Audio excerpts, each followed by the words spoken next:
What's the purpose of this device? There's so much other machines that can do the same thing. And me personally, I'm for the people. I just care about the people, the general consumer as a whole. Like I said, I don't have no fanboyism in me whatsoever. So a device I decided to pick up because so much people were talking about it in my comments was the PlayStation Backbone. What's going on, y'all? Nick here, coming to you with another video. So you guys, this video is gonna be pretty interesting because if you guys been following me on this channel, you'll know that I made a video about the PlayStation Portal. And this is not a video of me reneging on what I said, but however, when I made that video, two things in particular took place since that video. One, the actual PlayStation Portal actually came out. There's been a bunch of reviews on it, and the reviews were very mixed, right? Now, for the most part, I think for the people that device, the PlayStation Portal, was catered to and designed for, those people, for the most part, they are happy. I did hear some minor issues, like, I think I was watching this one guy, I think his name is C-Kid, and, he does a good job reviewing the PlayStation Portal, but I believe his PlayStation Portal actually broke. And I think that's a bit disconcerting, but at the same time, for the most part, I heard majority of people, they said that they really enjoyed it. It's very bare bones though. Like what it affords you to do is pretty much a Samsung device, but it has no other features. It's literally only PlayStation Remote Play. And there are those who are optimistic that, they may be able to jailbreak it to some degree. But if anybody knows about Sony, you will know that they are very sealed tight when it comes to you cracking open their machines to jailbreak it, and then you can start modding it and doing all this other stuff, right? So what's the point of this video? So number two was the fact that when I made that video, there was a bunch of people in the comments stating that, what's the purpose of this device? There's so much other machines that can do the same thing. And me personally, I'm for the people. I just care about the people, the general consumer as a whole. Like I said, I don't have no fanboyism in me whatsoever. So a device I decided to pick up because so much people were talking about it in my comments was the PlayStation Backbone. Now this is interesting, guys. This is extremely interesting. I've been trying it. Literally is like my first day. I'm sure by the time I release this video, I'm gonna even have some more time with it. But I was so excited about this device that I had no choice but to come to you guys and just report my initial impressions. And I gotta say, you guys, this thing right here is actually pretty awesome. I ain't gonna lie. Now, I bought it for a Black Friday deal, so you can get it on Best Buy, Target, Walmart, and literally you guys can pick up this thing for about, I don't know, I want to say $70. But again, that was because of the deal. Now, if you bought it for a regular MSRP, you can get it for about $100. But why is that interesting? It's interesting because, again, the PlayStation Portal is retailed at $200. All right, so you saving $100, and if you can catch it on the sale, you can even save even more, right? So a lot of people were saying, what's the whole point of getting the PlayStation Portal when it can't do nothing other than PS Remote Play, and you probably got devices in your hands that can do it? And I'm not gonna lie, guys, after trying this thing, I gotta admit, I think the people are right. Now, do I think the PlayStation Portal sucks? Absolutely not. I still think it is great for what it does. But if you really want to save money, I'm not gonna lie, you guys, I really recommend you guys pick up this Backbone. This Backbone is extremely interesting. All the gameplay you're about to see in this video will be official gameplay that I have taken with the Backbone. Alright, you guys? Alright, guys, so when you buy the PlayStation Backbone, this is how it looks like. This is the case. And, just make sure you read what's actually on the box because, you got to get what's specific for you. I got one for my S23 Ultra. So that's why I made sure that it says works with Android and that it has a USB-C. But if you have an old iPhone that has the Lightning port, it would work for that as well. And also just bear in mind that if you look at the box, it will tell you which edition you have. All right, so notice mine says Backbone, excuse me, 1. PlayStation edition, 2nd edition. So that's extremely important because the 2nd edition, apparently it can fit some cases, but I'm not going to do that in my showing. But you pretty much, you know, take it out the box. It has that nice Backbone branding. You know, you open that bad boy up, and this is what it looks like, you guys. So that's pretty neat. Now, this right here is really important. If you didn't download the app already, you know, just pretty much use your phone and scan it as such, and you will see that it will say show option. All right, so that's all you really have to do. But anyway, you get that app and you'll be good to go. So you just take that out, and this is it right here. Now, before I plug it in, just some things about it. This feels really good, you guys. And despite how slim it looks, that was one of my concerns. Like, can this really feel good? You guys, this feels actually pretty great. You know, it has this nice tactile feel, the nice springs. And you'll notice that if you were to open it up, it has that nice, you know, PlayStation branding. But, you know, these little features, it matters. The analog sticks feel great. You can actually click on them so that you can get your L3 and R3 functionality. So that's good. The D-pad is phenomenal. It really feels nice and sturdy. So I definitely think you could pull off some combos with fighting games. And also, you know, there's a clickiness to this. I don't know why they did that. But it doesn't feel bad. So I'm not gonna complain. For the shoulder buttons, L1, R1 feel nice. It has some nice travel to it. And L2 and R2, they do feel a bit loose, but it definitely works. And it actually, you forget that it even feels loose after playing it. It just feels really phenomenal. This is the Backbone button. This is the start button. You can press this once to get a screenshot, or you can hold it and you can start recording video. And this is your menu button. So let me just show you how it actually works. So, you know, in short, you pretty much put it in from this side first, and then you pull the other end, and then you simply connect it. Once you connect it, you can kind of see that popped up, and you just press OK.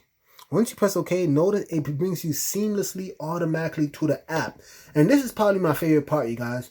I hope you guys are paying attention, because again, this is right here is a big game changer.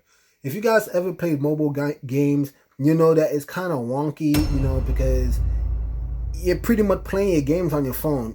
And by doing this, it feels, dare I say, almost like a Steam Deck. Like, it has a nice user interface. It's very responsive because, you know, you don't have to actually play the controller using via Bluetooth. This is straight connected via the USB-C. So there's pretty much no latency, you guys. It's really awesome. And they recommend you in the user interface all these games that you can play. You know, it shows you Xbox Remote Play. It shows you Steam Link. It suggests so much games to you. And I really feel like it's like this all-in-one domain where you can see all the apps that you would like to use. But I know you guys care about the PlayStation Remote Play, so let's just get into it. So notice my PS5 is registered already. I pretty much connected. So look at you guys, as I'm moving this down, it's pretty much seamless. There's really no latency at all. The elevator. You know, this is me literally playing. That's just the shield bearer. That thing is deep. My phone is really not doing it justice right now. Like, I'm actually gonna screen record the gameplay so you can actually see how good this works. So you guys, as you can see on the screen right now, this is actually me playing on the Dolphin emulator. You can literally download this for free on the Android Play Store. So this is Sonic Adventures 2, and I'm literally just showcasing that with your Android device, using the Backbone, you can literally play old Dreamcast games. Now, I will have to say this though, and it's not necessarily the fault of the Backbone. And as you will see when I showcase other emulators later on in this video, you'll see that the controls are a lot more smoother. But you know, this is not the smoothest experience, and this is actually something that's more to fault with the actual game itself. Like, it wasn't there was a lot of issues back in the day regarding Sonic Adventures 2. But again, if you guys want to revisit it, you can clearly do that. And you know, with devices such as the Samsung Galaxy S23 Ultra. You can run these games ridiculously smooth. You'll have no hiccups whatsoever. You can. I think I was playing this on 2x, but you can easily increase the resolution, and you'll still be well above 60 frames per second. So I just wanted to showcase that. So next, you're seeing the Ether SX2 emulator. Now this is a PS2 emulation, and again, you could download this on the Android app. But as you can see, I'm actually playing Shadow of the Colossus. Now, if anybody remembers this game back in the day, this was a cult hit. It really was a phenomenal game. I really enjoyed this a lot. So it's actually really cool to be able to revisit it all for free, guys. Now, if you guys would like to know how to actually download these emulators, maybe write it down in the comment. I could probably make a separate video for that. But it is actually quite remarkable that you can revisit all these titles. And again, I think I was running this on 2x resolution. It's kind of wonky, this particular app with the Ether SX2, because apparently if you run it on regular 1x, it's really slow. I don't know why that is, but for some odd reason, when you bump up the resolution, all of a sudden you could kind of see that the game for some reason runs faster. So you gotta kind of tweak it to find the right resolution / speed that would work for you.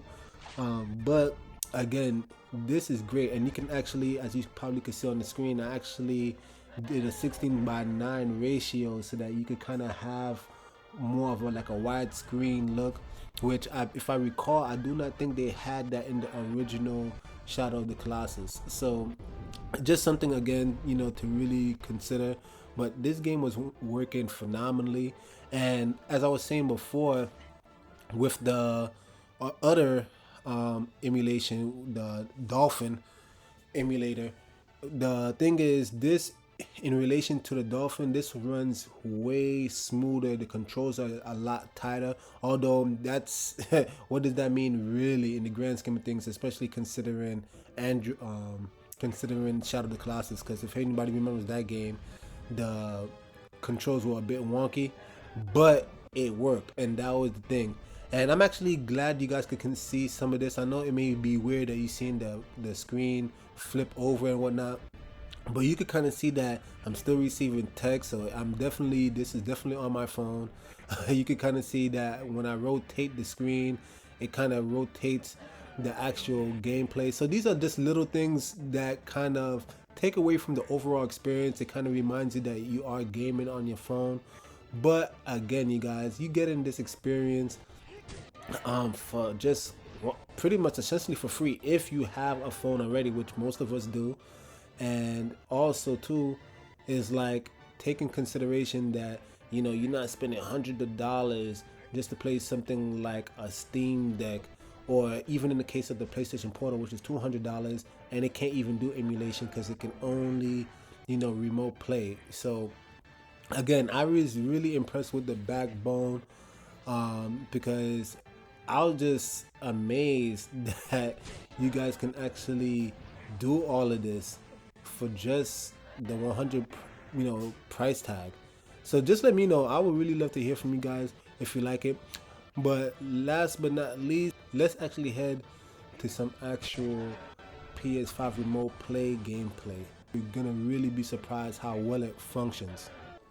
Last but not least, you're seeing some PS5 remote play, and as you can see clearly, I'm playing Spider-Man 2. It just came out, but just look at this, you guys. Like this, I can barely see the difference between this and the actual PS5. Now you can see a little bit of stuttering here and there. That's as expected when you're doing remote play, but again, you're gonna find pretty much the same type of quality if you were doing it on the PS Portal or the Steam Deck, right? So because clearly you're not playing natively. But you guys, can you explain this level of quality on a phone?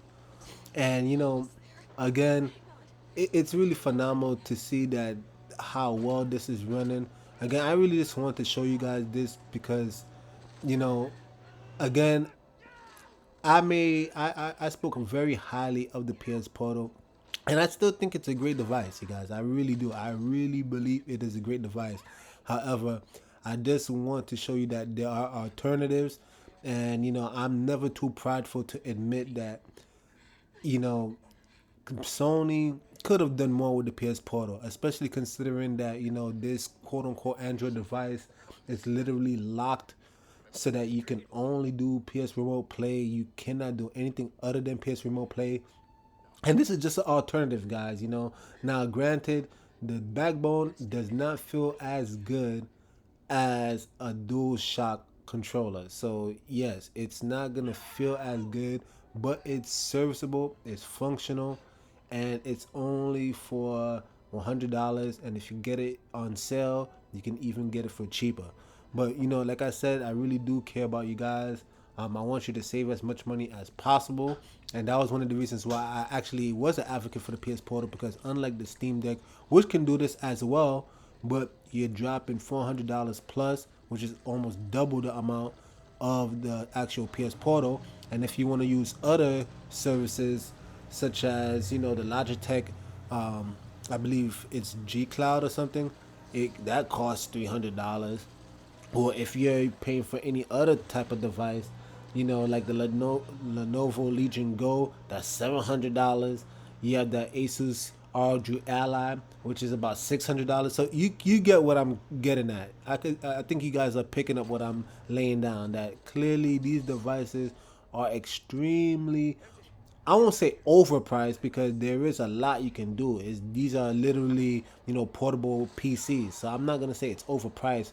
But if all you care is about the PS Remote Play, then yes, it would be overpriced. Like if you did not care about none of the PC functionalities, you can clearly do a bunch with just the backbone, and you're pretty much getting a comparable experience. Now, I will say, obviously, your mileage may vary. I have pretty good internet service. I believe it's at 300 megabits per second. So I'm doing pretty well with my internet service. All you need, according to Sony, is about 5 just for it to work. And you can use, if you have about 15 megabytes per second, then, that's when it will be pretty clean, no latency. Again, I'm dealing with 300, so at that point I'm well above the recommended, and that's why it's working well for me. I'm not gonna say you're gonna have the same type of experience, but this is just something to consider.